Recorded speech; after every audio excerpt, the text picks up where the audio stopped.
আচ্ছা, ভালো থাকাটা কি খুবই প্রয়োজন? বেঁচে আছি, এটাই তো অনেক। রাগ ভাঙাতে জানলে মেয়েদের কাছ থেকে সীমাহীন ভালোবাসা পাওয়া যায়। প্রাপ্তির খাতা শূন্য জেনেও ভালোবাসা যায়, তবে সে ক্ষমতা সবার থাকে না। চার স্বভাবের লোক দুনিয়া ও পরকালে শান্তিতে থাকে। এক, যার মেজাজ নরম। দুই, যার স্বভাব কোমল। তিন, যে মানুষের নিকটতম বা মিশু। চার, যার আচরণ সহজ সরল। যে জুতো জোড়া সবচেয়ে বেশি প্রিয়, সেই জুতো জোড়া ছিঁড়ে যায় সবার আগে। যে জামাটা আমাকে সবচেয়ে বেশি মানে, সে জামাটা ছিঁড়ে যায় নয়তো রং লেগে যায়। যে ঘড়িটা পরলে আমার হাত ফুটে ওঠে, সেই ঘড়িটার হয়তো ব্যাটারি নষ্ট হয়ে যায় কিংবা বেল্ট। যে মানুষটাকে সবচেয়ে বেশি প্রয়োজন মনে হয়, সে মানুষটাই হয়তো ছেড়ে চলে যাবে, কিন্তু থেকেও না থাকার মতো করে থাকবে। আসলে সব ঝামেলা এই প্রিয় শব্দটাকে নিয়ে।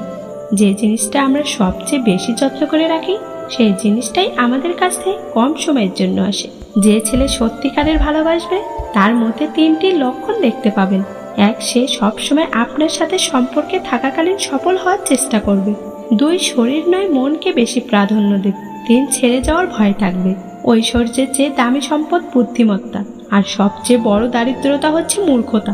অহেতুক ভয় পাওয়া হচ্ছে সবচেয়ে বড় দুর্বলতা, আর সবচেয়ে অধিক মূল্যবান বিষয় হৃদয়বান হওয়া। বোকার সাথে বন্ধুত্ব করতে যাবে না, কৃপণের সাথেও কখনো বন্ধুত্ব করবে না, মিথ্যাবাদীর সাথেও বন্ধুত্ব করে তুলবে না, কোনো পরনিন্দাকারীকেও নিজের বন্ধু বানিও না। সত্যিকারের ভালোবাসা কাকে বলে জানেন? যে কোনো স্বার্থ ছাড়া আপনাকে ভালোবাসবে, কোনো কারণ ছাড়াই আপনাকে মিস করবে। আপনার অসুস্থতা সে আপনার পাশে ছায়ার মতো থাকবে, একটু দূরে গেলে অস্থির হয়ে যাবে। সময় অসময়ে আপনাকে পাগলের মতো খুঁজবে, আপনার খারাপ সময় আপনাকে বুঝবে। সত্যিকারের ভালোবাসতে কোনো কারণ লাগে না, আর যারা মন থেকে ভালোবাসে তারা কোনো কারণ খোঁজে না।